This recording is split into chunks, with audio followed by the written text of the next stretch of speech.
Welcome to another episode of Healthy, Wealthy, and Wise Retirement Podcast, where certified financial planner Lauren Sherman shares thoughts on having a healthy mind, body, and spirit, an abundance of wealth inside portfolios and out, and lessons learned from clients and mentors over the years.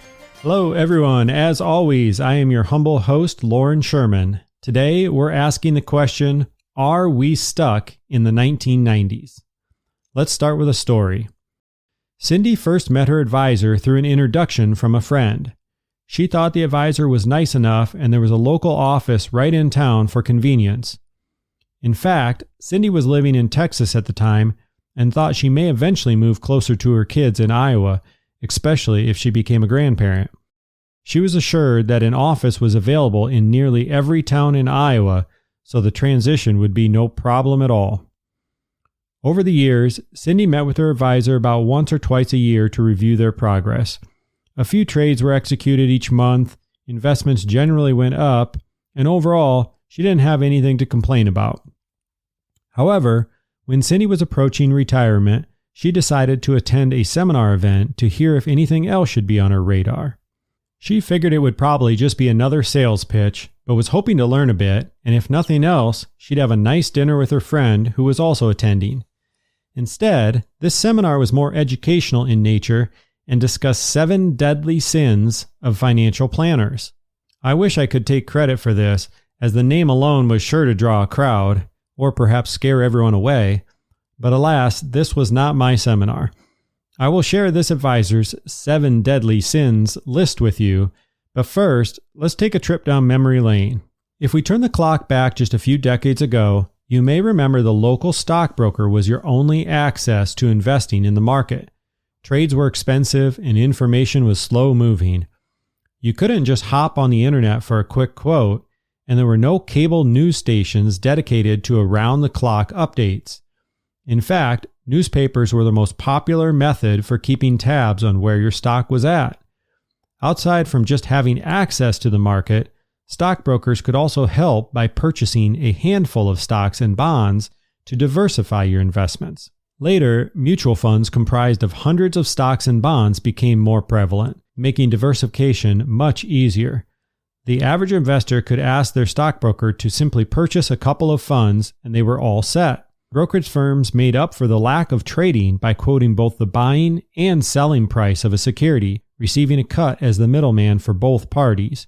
A bit later yet, stockbrokers morphed into quote-unquote financial planners and advisors. Unfortunately, this was largely in name only, as they were paid commissions based on the trades and funds they sold, with little actual financial planning or advising involved. And unbeknownst to many of their clients, their allegiance was officially with their broker-dealer rather than investors.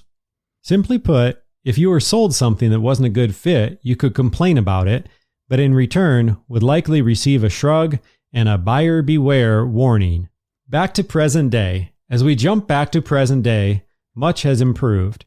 In many ways, broker-dealers are becoming a thing of the past, favoring RIAs, which stands for Registered Investment Advisors, who can find better solutions while minimizing conflicts of interest. Stockbrokers have been replaced with advisors who do actual financial planning and work solely for the interests of their clients. Fees have become more transparent as well, often displayed on each statement and even the website of many advisory firms. Or are we stuck in the 1990s? Despite all of these advancements, I'm almost amazed how many financial outfits and advisors alike have failed to adapt these improvements, seemingly stuck in the 1990s.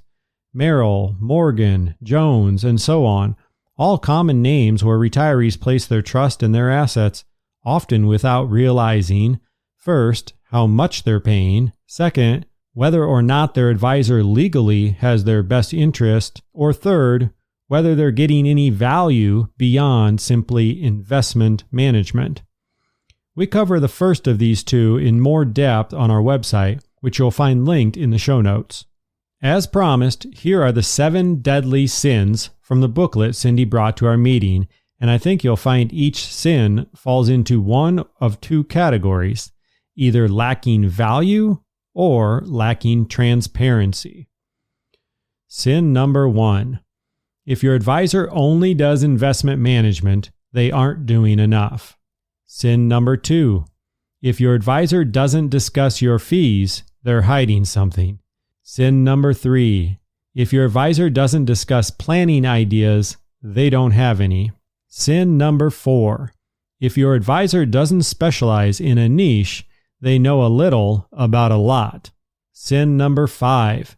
If your advisor leads with products, you're just another transaction.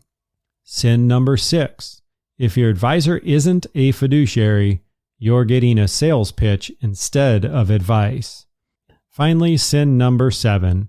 If your advisor claims to beat the market, you might be dealing with a magician, but not an advisor. I know LOL is overused, but I actually laughed out loud when I read that last one. This list is worded a bit harshly, but it's hard to argue with the advisor's premise.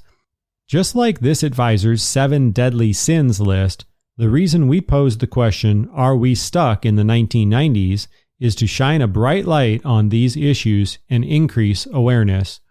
When retirees are armed with information, they know what to look out for and how to ask the right questions.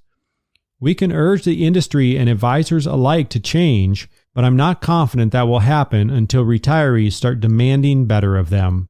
While this episode focused on the evolution of the financial industry, or lack thereof, next time we'll explore more positive solutions, teaching you what to look for to get the most value out of your financial relationship.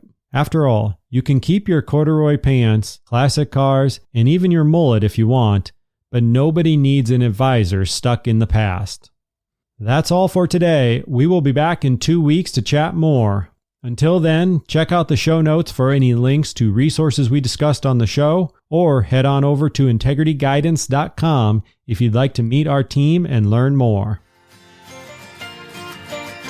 Thank you so much for listening and supporting this podcast. If you've enjoyed listening, we would love if you took a quick moment to leave an honest review. Of course, we're shooting for 5 stars, but if you have suggestions to improve the show, we would love to hear from you too. Just click on the podcast name, Healthy, Wealthy, and Wise Retirement Podcast, and scroll down to ratings and review. Thanks again for your support, as this helps us reach a wider audience and help even more retirees just like you. This podcast is for entertainment and informational purposes only and is not intended as a specific tax, legal, or investment advice. Lauren Sherman is a certified financial planner and co-owner of Integrity Wealth Management, an investment advisor serving retirees in search of their own healthy, wealthy, and wise retirement lifestyle.